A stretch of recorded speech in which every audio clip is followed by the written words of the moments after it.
Microsoft power point को सीखने की आज की इस वीडियो में हम लोग होम टैब जो कि एक रिबन टैब है उसके अंदर क्लिपबोर्ड नाम के ग्रुप के बारे में सीखेंगे। आज हम सीखेंगे कि क्लिपबोर्ड ग्रुप के अंदर कौन कौन सी कमांड्स होती हैं और इन सभी कमांड्स का क्या क्या यूज है। तो चलिए दोस्तों अब सीखना शुरू करते हैं। रिबन टैब से रिलेटेड हमने डिटेल में एक वीडियो बनाई है, आप उस वीडियो को भी जरूर देखें। उसका लिंक मैं आपको ऊपर आई बटन में दे दूंगा। उस वीडियो में हमने इतना जान लिया था कि सभी रिबन टैब्स के अंदर बहुत सारी कमांड्स होती हैं और सेम तरह की सभी कमांड्स ग्रुप्स के अंदर प्रॉपरली ऑर्गेनाइज्ड होती हैं। अब बात करते हैं इस वीडियो की।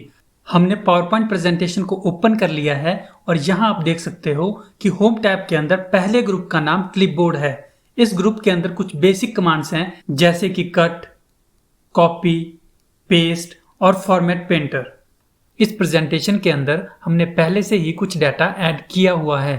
अब सबसे पहले हम कट पेस्ट के बारे में समझते हैं कि कट पेस्ट का क्या मतलब होता है और फिर उसे यहाँ पर प्रैक्टिकली अप्लाई करते हैं।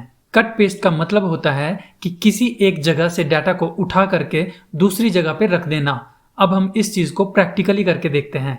पहली स्लाइड में हमने एक इमेज को ऐड किया हुआ है और अब हम इस इमेज की लोकेशन को चेंज करना चाहते हैं। मान लो कि हम इस इमेज को इस स्लाइड में नहीं बल्कि दूसरी स्लाइड में रखना चाहते हैं। मतलब कि हम इस इमेज को इस स्लाइड से कट करके दूसरी स्लाइड में पेस्ट करना चाहते हैं। तो उसके लिए सबसे पहले तो हमें इस इमेज को क्लिक करके सिलेक्ट करना पड़ेगा। इमेज को सिलेक्ट करने के बाद यहाँ से इसे कट करने के लिए हमें पॉइंटर को क्लिपबोर्ड ग्रुप के अंदर ले जाना है और यहाँ पर कट ऑप्शन पे एक क्लिक करना है। क्लिक करते ही सिलेक्टेड इमेज स्लाइड 1 से कट हो जाएगी। अब हमें पॉइंटर को उस लोकेशन पे ले जाना है जहां पर हम इस इमेज को पेस्ट करना चाहते हैं। क्योंकि मैं इस इमेज को दूसरी स्लाइड में पेस्ट करना चाहता हूं, इसलिए मैं दूसरी स्लाइड पे एक क्लिक करके इस स्लाइड को सिलेक्ट कर लेता हूं। जिसका मतलब है कि अब अगर हम कुछ भी पेस्ट करते हैं तो वो इसी स्लाइड में होगा। स्लाइड नेविगेशन पैन में हमने कौन सी स्लाइड को सिलेक्ट किया है इसका पता हमें यहां से लग जाता है, जिसे स्लाइड पैन कहते हैं। स्लाइड पैन में हमें करंट स्लाइड शो होती है जो कि इन सभी स्लाइड्स में से वो स्लाइड होती है जिसमें कि हम करंटली प्रेजेंटेशन का काम कर सकते हैं। अब हमें फिर से क्लिपबोर्ड ग्रुप के अंदर पॉइंटर को ले जाना है और यहाँ पर पेस्ट ऑप्शन पे एक क्लिक कर देना है। क्लिक करते ही इमेज फर्स्ट स्लाइड से कट होकर के दूसरी स्लाइड में पेस्ट हो जाएगी।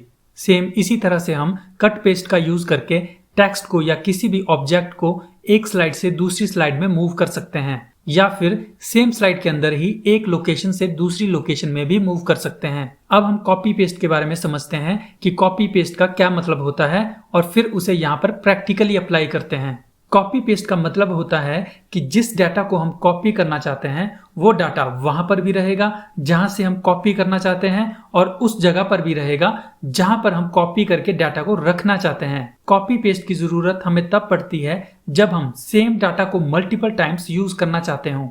या तो हम सेम डाटा को हर जगह बार बार टाइप या ऐड कर सकते हैं या फिर एक ही बार टाइप या ऐड किए हुए डाटा को कॉपी पेस्ट का यूज करके डिफरेंट लोकेशंस में बार बार यूज कर सकते हैं, जिससे MS पावर पॉइंट में हमारे काम करने की स्पीड बहुत ज्यादा फास्ट हो जाएगी। अब हम इसी चीज को प्रैक्टिकली करके देखते हैं।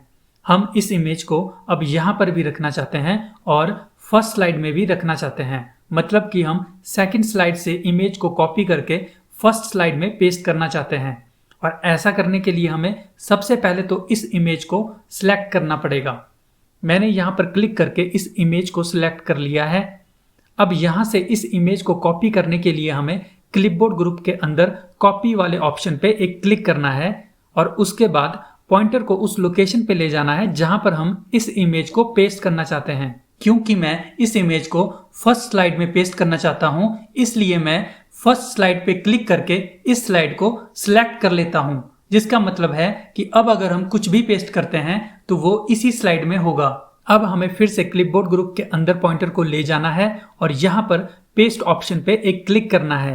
क्लिक करते ही सिलेक्टेड इमेज सेकंड स्लाइड से कॉपी होकर के फर्स्ट स्लाइड में भी पेस्ट हो जाएगी। पेस्ट ऑप्शन पे क्लिक करके अब हम इस इमेज को इस प्रेजेंटेशन के अंदर किसी भी स्लाइड में जितनी चाहे उतनी बार पेस्ट कर सकते हैं।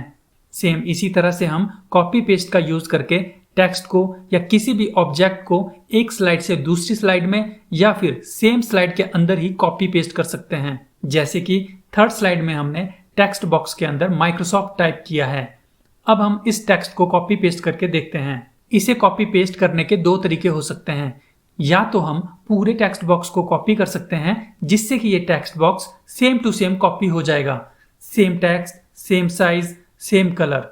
या फिर हम सिर्फ टेक्स्ट को कॉपी कर सकते हैं।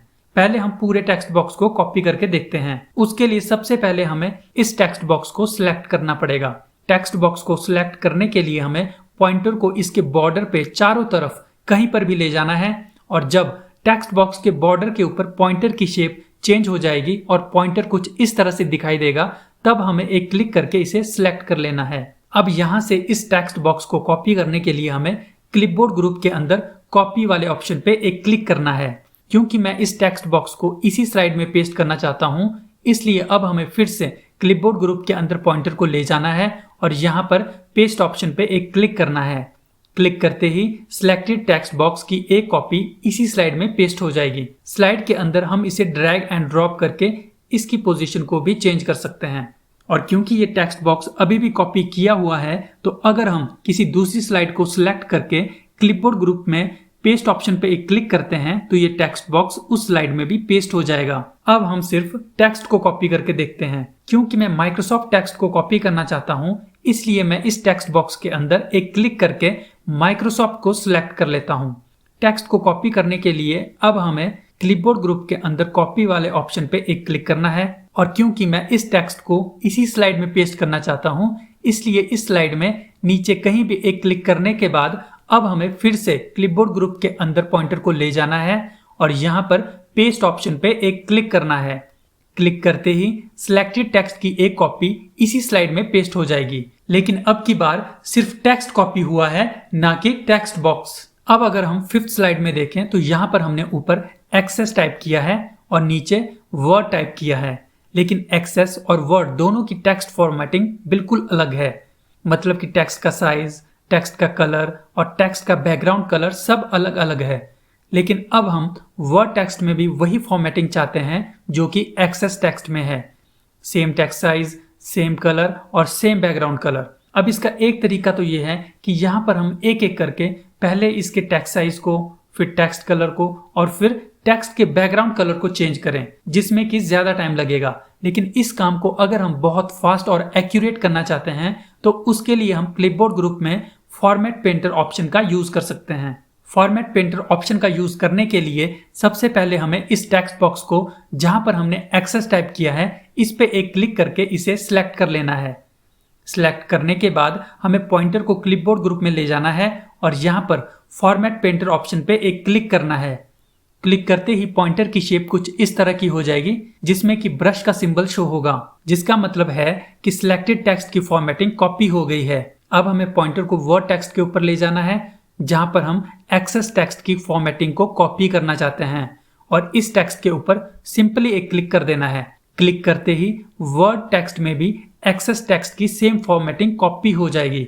इस चीज को हम एक बार फिर से प्रैक्टिस कर लेते हैं। अब अगर हम 6th स्लाइड में देखें तो यहाँ पर हमने एक्सेल टाइप किया है और नीचे 7th स्लाइड में हमने पावर पॉइंट टाइप किया है। लेकिन एक्सेल और पावर पॉइंट दोनों की टेक्स्ट फॉर्मेटिंग बिल्कुल अलग है। अब हम पावर पॉइंट टेक्स्ट में भी वही फॉर्मेटिंग चाहते हैं जो कि एक्सेल टेक्स्ट में है। Same text size, same colour और सेम बैकग्राउंड कलर। लेकिन यहाँ पर ध्यान देने वाली बात यह है कि इन दोनों टेक्स्ट बॉक्स का साइज भी अलग अलग है। पावर पॉइंट टेक्स्ट बॉक्स का साइज एक्सेल टेक्स्ट बॉक्स के साइज से छोटा है और जब हम फॉर्मेट पेंटर ऑप्शन का यूज करेंगे तो ये सिर्फ टेक्स्ट फॉर्मेटिंग को ही यहाँ पर कॉपी करेगा, ना कि टेक्स्ट बॉक्स के साइज को। इस सिचुएशन में क्या इशू आएगा, इसे हम प्रैक्टिकली करके देखते हैं। फॉर्मेट पेंटर ऑप्शन का यूज करने के लिए सबसे पहले हमें एक्सेल टेक्स्ट बॉक्स पे एक क्लिक करके इसे सिलेक्ट कर लेना है। सिलेक्ट करने के बाद हमें पॉइंटर को क्लिपबोर्ड ग्रुप में ले जाना है और यहाँ पर फॉर्मेट पेंटर ऑप्शन पे एक क्लिक करना है।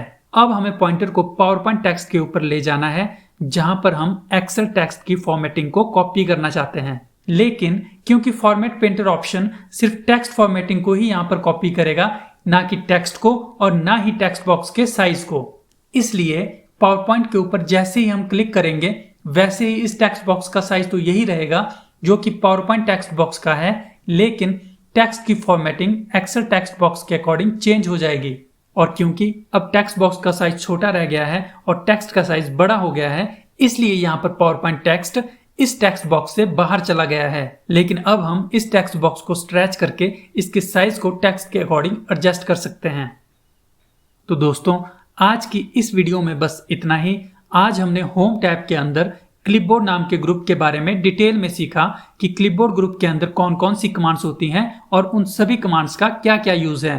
आने वाली वीडियोस में हम सभी रिबन टैब्स के अंदर जो ग्रुप्स हैं और उन सभी ग्रुप्स के अंदर जो कमांड्स हैं उन सभी के बारे में डिटेल में एक एक करके सीखेंगे। इस वीडियो से रिलेटेड अगर आपको कुछ भी पूछना हो तो आप कमेंट करके जरूर पूछें।